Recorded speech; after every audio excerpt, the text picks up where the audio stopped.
तो पिछली demon slayer की वीडियो में तुम लोगों ने बहुत अच्छा रिस्पॉन्स दिया, साइडामा खुश हुआ।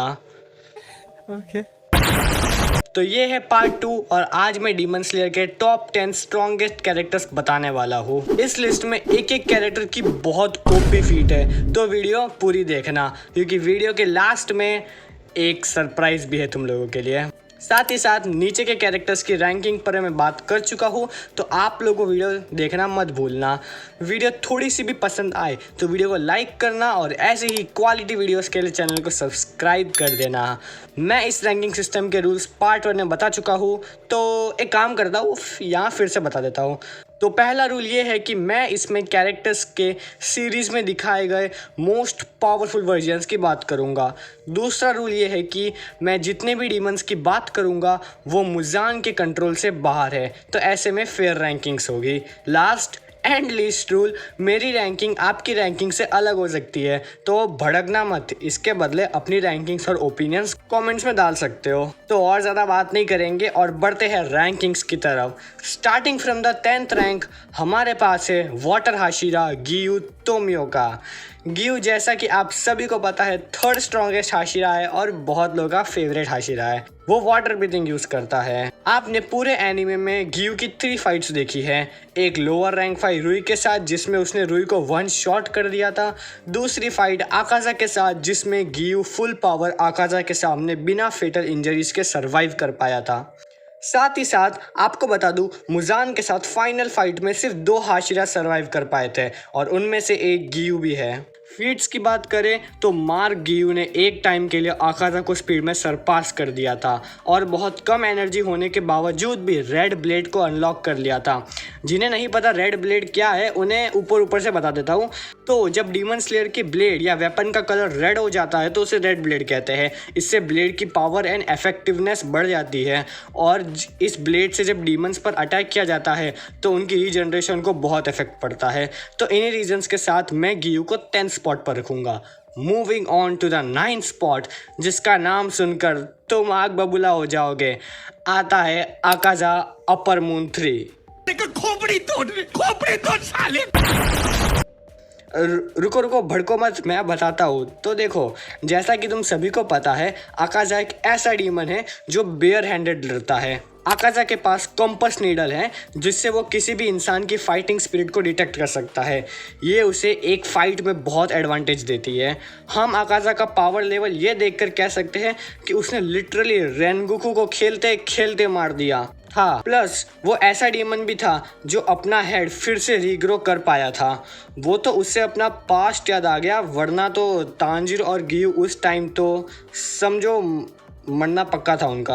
और बाय द वे, अब आप लोगों के मन में एक सवाल आ रहा होगा कि पहले 3 अपर रैंक को कोई भी इंसान या फिर हाशिरा 1v1 में नहीं हरा सकता। तो मुझे ऐसा लगता है कि ये इन्फॉर्मेशन थोड़ी बहुत इनकम्प्लीट है और ऐसे में कुछ डीमन स्लेयर्स है जो एक्चुअली में टॉप 3 अपर रैंक्स को 1v1 में हराने के काबिल है। तो इसी के साथ मैं नंबर 8 स्पॉट पर रखूंगा मेरे फेवरेट हाशिरा सानेमी शिनाजुगावा को। सीरीज में सानेमी विंड ब्रीथिंग यूज करता है और ये उन 2 हाशिराज में से एक हाशिरा है जो फाइनल बैटल सरवाइव कर पाया था। सानेमी 2nd स्ट्रॉन्गेस्ट हाशिरा माना जाता है। और अब तुम सोच रहे होंगे कि तुमने सानेमी को आकाजा से ऊपर कैसे रख दिया। तो देखो, ऐसा है, सानेमी की विनिंग पॉसिबिलिटी एक्चुअली में है। सीरीज में हम देख चुके हैं कि कैसे सानेमी बेस कोकुशिबो के सामने कीप अप कर रहा था और कुछ मोमेंट्स में वो कोकुशिबो को सरप्राइज भी कर देता है। मार्क सानेमी और ज़्यादा पावरफुल है क्योंकि वो कोकुशिबो को एक्चुअल में डैमेज दे पा रहा था और एक मोमेंट पर कोकुशिबो का सर भी काट चुका है, कुछ कंडीशंस थे वहाँ पर इसलिए। एंड कोकुशिबो फिर से अपना सर रीग्रो कर लिया था। इससे ये तो क्लियर है सानेमी स्पीड में आकाजा से आगे है। और भी फैक्टर्स है जिसमें दोनों एक दूसरे से सुपीरियर है। मुझे लगता है सानेमी वर्सेस आकाजा एक बहुत बढ़िया फाइट होगी, तो मैं इस पर वीडियो जल्दी डालूंगा। वीडियो देखने के लिए सब्सक्राइब तो करना पड़ेगा, तो फटाफट से सब्सक्राइब कर लो। Moving back to the video, मुझे लगता है सानेमी और आकाजा की रैंकिंग्स डिबेटेबल है, मतलब ऊपर नीचे हो सकती है, तो आप किसी को भी ऊपर रख सकते हो। मुझे लगता है सानेमी के थोड़े ज़्यादा चांस है जीतने के, तो मैंने उसे ऊपर रखा है। तो फाइनली बढ़ते हैं हमारे नंबर 7 स्पॉट पर, जहां आता है अपना करंट हाशिरा लाइनअप का strongest Hashira Gyomei Himejima. Gyomei stone breathing use करते हैं और तुम सभी को पता है स्ट्रेंथ के सामने उनका कोई जवाब नहीं है। सीरीज में कोकुशिबो ने ग्योमे की तारीफ और रिस्पेक्ट करते हुए कहा था कि 400 इयर्स में उसने पहली बार एक परफेक्ट फिजिक देखा है। ग्योमे के पास एक बोल्डर और एक चेन्ड एक्स है जो कि मुझे one of the deadliest weapon लगता है डीमन स्लेयर में। सीरीज में मार्क ग्योमे सीरियस कोकुशिबो को अच्छी टक्कर दे पा रहे थे। वो ट्रांसपेरेंट वर्ल्ड को भी अनलॉक कर चुके थे। ग्योमे फाइनल फाइट को सर्वाइव कर लेते पर उनका मार्क 27 की एज में अपीयर हुआ था, इसलिए वो जी नहीं पाए। मुझे लगता है मार्क ग्योमे के सामने आकाजा का विनिंग चांस बहुत कम है और इसी के साथ मैं ग्योमे को 7 स्पॉट पर रखता हूँ। Moving on to the number 6 spot, हमारे पास है अपना main character Kamado Tanjiro. Series के एंड में तांजीरो हाशिरा प्लस लेवल पर पहुंच चुका था। तुम्हें पता है तांजीरो विद 13 फॉर्म कितना डेडली है। ऐसा समझ लो कि उसकी और डोमा की फाइट में तुम one of the strongest Doma का वर्जन देखोगे। तो इन सबसे साइड हटकर तांजीरो पर बात करते हैं तो सीरीज में तांजीरो हर आर्क में कुछ सीखता है और अपनी लिमिट्स को सरपास करता है। Selfless state plus transparent world unlock करने के बाद मार्क तांजीरो ने आकाजा को 1 शॉट कर दिया था, प्लस वो मुजान के खिलाफ सबसे लंबे टाइम तक लड़ पाया था और साथ ही साथ वो फाइनल फाइट को भी सर्वाइव कर पाया था। और इन्हीं सब रीजंस की वजह से मैं तांजीरो को 6 स्पॉट पर रखूंगा। फाइनली अब हम अपनी टॉप 5 की लिस्ट में आ चुके हैं और नंबर 5 स्पॉट पर आता है अपर मून 2 डोमा। सीरीज में डोमा की ब्लड डीमन आर्ट सबसे डेडलीस्ट बताई गई है। मतलब कोई भी उसके पास सांस लेने की कोशिश करेगा तो उसके लंग्स डैमेज हो जाएंगे। डोमा लॉन्ग रेंज अटैक्स में बहुत अच्छा है और उसकी एक और सबसे ओपी एबिलिटी ये है कि वो उसके लेवल की मल्टीपल डॉल्स बना सकता है। मतलब मुझे तो ये डीमन स्लेयर में one of the best ability लगती है। सीरीज में डोमा की डेथ बिल्कुल ऐसी थी, हाँ बिल्कुल ऐसी, वो केयरलेसनेस की वजह से मरा। ऑल्दो अगर mark Tanjiro plus 13 form plus selfless state plus transparent world Doma के खिलाफ लड़ता है तो वो डोमा को बहुत डैमेज देगा और उसकी डॉल्स को भी डिस्ट्रॉय करता जाएगा। But as a demon Doma के पास अनलिमिटेड स्टैमिना एंड रीजनरेशन है तो वो इसी वजह से जीत जाएगा। वरना अगर डोमा इमोबाइल हो जाए कुछ टाइम के लिए रेड ब्लेड की वजह से तो तांजीरो जीत सकता है। डोमा और तांजीरो की रैंकिंग्स भी डिबेटेबल है बट मुझे लगता है ये एक एक्सट्रीम डिफिकल्टी का मैच है, बिल्कुल सानेमी और आकाजा की तरह, पर इसमें डोमा के थोड़े ज़्यादा चांस है जीतने के। तो यार इसी के साथ मैं नंबर 4 स्पॉट पर रखूंगा the demon king himself Kibutsuji Michael Jackson. मजाक कर रहा हूँ। तो जैसा कि आप सभी को पता है मुजान की स्पेशल एबिलिटी है उसकी मून वॉक। भाई चलो चलो गेट सीरियस। हाँ तो मुजान डीमन किंग है और इसके पास इनफाइनाइट रीजनरेशन है। सिर्फ सनलाइट से ही इसका दी एंड हो सकता है। फाइनल फाइट में भी इसे मारना इतना आसान नहीं था बट एक इंसान है जिसने इसे 1 शॉट कर दिया था। तुम सब जानते ही हो, मैं उसका नाम नहीं लूँगा, वो भी आगे लिस्ट में आएगा।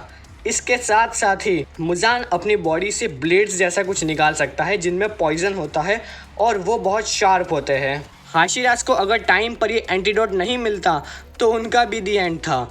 मुजान के पास 7 ब्रेन और 5 हार्ट्स या फिर 5 ब्रेन और 7 हार्ट्स, मुझे याद नहीं। हाँ तो इन सब रीजंस की वजह से मैं मुजान को 4th स्पॉट पर रखूँगा। Moving on to the 3rd spot, हमारे पास है अपर रैंक 1 कोकुशिबो और ये बंदा डीमन स्लेयर का ऑरा फार्मर है। सीरीज़ में कभी भी मुजान ने कोकुशिबो को एज अ डीमन ट्रीट नहीं किया बल्कि वो उसको उसका बिजनेस पार्टनर मानता था। मुजान ने कोकुशिबो को कभी ऑर्डर्स नहीं दिए। हाशिरास के साथ बैटल में कोकुशिबो भी अपना हेड रीग्रो कर पाया था और उसका फाइनल फॉर्म दिखने में तो बहुत वियर्ड था बट एक्चुअली में बहुत खतरनाक था, शायद प्राइम मुजान से भी ज़्यादा। अगर उस दिन कोकुशिबो गिव अप नहीं करता तो इन्फिनिटी कैसल में कोई जिंदा नहीं बचता, सच बोल रहा हूँ। बट स्टिल रैंकिंग्स डिबेटेबल होनी तो नहीं चाहिए, पर जिसे लगता है कोकुशिबो मुजान से ज़्यादा स्ट्रांग नहीं है अपना रीजन कमेंट्स में डाल सकते हैं। हाँ तो इसी के साथ 2nd स्पॉट पर मैं रखूँगा डीमन किंग तांजीरो।